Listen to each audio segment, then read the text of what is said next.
I want to thank Brilliant for sponsoring this video. I've been trying to implement intentional productivity principles in my lifestyle, and one of the things I've changed over the course of the last few months is my morning routine. Instead of overwhelming myself with activities, I've simplified my approach and allowed myself to start my mornings with a slower pace and select specific, yet important tasks to focus on, instead of cramming everything into that short period in the morning.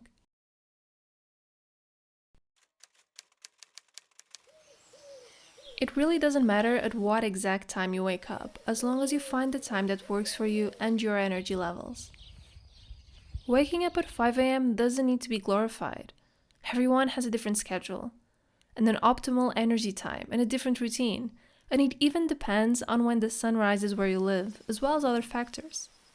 Just find out what works for you and follow your gut. As a rule of thumb, try to dedicate the same amount of time for work and enjoyment in the morning. So this would be half an hour for work and half an hour for enjoyment, or an hour for work or an hour for enjoyment, and so on. Balancing relaxation with productive activities is a simple way to set the tone for the rest of the day. My current morning routine isn't very strict or very formal, as I found out that over time, the more I scheduled my morning activities, the less motivated I was to actually do them. So now I usually try to find different ways to fulfill 4 daily priorities or core values. Part of this need to establish priorities comes from an abundance of work and expectations that I try to actively cut down in the morning. My priorities can be very different from yours, but independently of what you value, it can be beneficial to use wide terms to describe these values and go with the flow in the morning by starting the day off with a slower pace. Creating very strict goals will allow you to micromanage your time, which may increase your productivity in how much work you get done in one day. But there's already so much micromanaging going on during our hectic schedule that the morning should feel welcoming, mindful, and intentional, allowing you to start slow and prepare for the busy day ahead.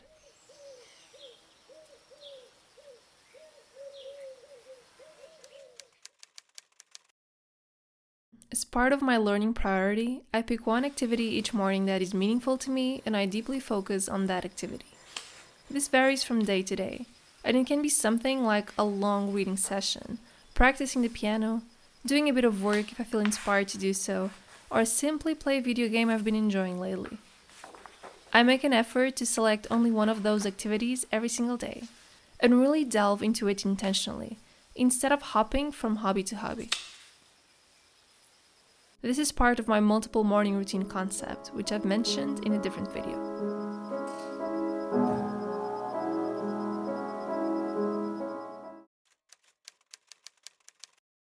Moving has also become a core component of my mornings, and it influences the rest of my day. If I need to give myself some grace and feel like I can't keep up with a full exercise session, I'll take a walk down the street, do some stretching, or simply engage in a quick but intense cleaning routine.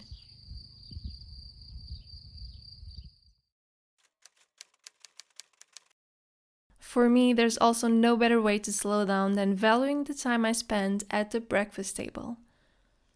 Preparing breakfast with thoughtfulness, planning, and varying it is a good way to add more creativity to our day-to-day life, and in a way break the routine as part of our routine. This is when I break my silence and enjoy a nice cup of coffee in the company of people I love, share ideas, and overall, just allow my mind to wander freely instead of focusing on the day ahead.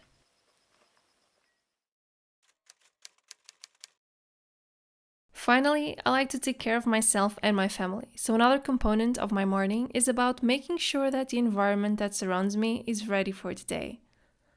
This usually means a quick cleanup after breakfast, getting ready for the day, and setting up my workspace for the next 8 to 10 hours.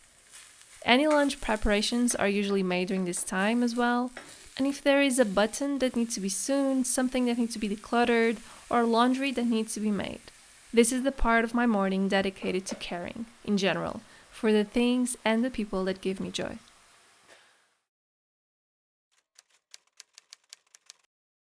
And as part of my morning, I also like to plan for the day ahead.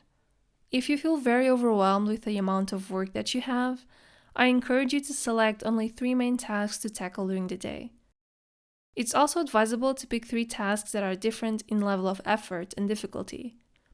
You can pick a big task that is, for instance, writing the first draft on a report or a paper, a medium task like organizing your inbox or reviewing notes from a project or a past class, and finally a small task that can usually relate to household chores or other organizing activities.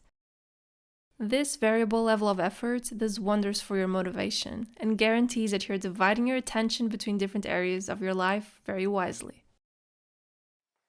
So in the morning, I really like to set up a cozy spot with a nice cup of coffee, pick up my planner and select 3 things I need to accomplish during the day. In case I still have time to accomplish more, I either pick 1 or 2 extra tasks, but if I'm low in energy or need to rest, I will just allow myself to engage in non-planned activities or a hobby that gives me joy. All in all, it's incredibly beneficial to establish values and design your morning routine around those values, avoiding expectations and goals that are hard to keep up with. Being more intentional with your actions, whether they are small things like taking a sip of coffee, or whether they require a lot of effort on your behalf, will really help you set the mood for the rest of the day and carry over that intentional productivity over to the tasks that remain in your to-do lists.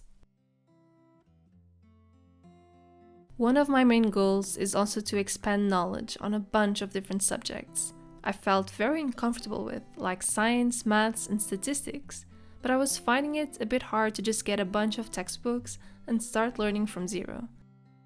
Explaining the world means thinking with scientific principles, but they're usually hidden behind technical manipulation, so Brilliant's scientific thinking course is great to understand physical insight properly. Brilliant is a website and app built off this very principle. You learn best while doing and solving in real time. You can get instant feedback and improve rapidly with Brilliant's active and interactive learning platform, which allows you to learn a lot of fundamental concepts without having to memorize formulas and facts. The whole idea behind Brilliant is seeing concepts visually and interacting with them so that they stick, so the courses are broken down into pieces so that you can tackle them a little bit at a time. Basically, Brilliant is a great platform to develop and foster a long-term commitment to learning, which is basically everything we promote on this channel. Just get started on your learning journey and pick a course based on what you're interested in. Go to brilliant.org/Mariana so you can learn any subject at your own pace.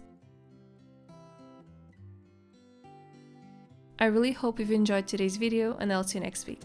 Bye guys!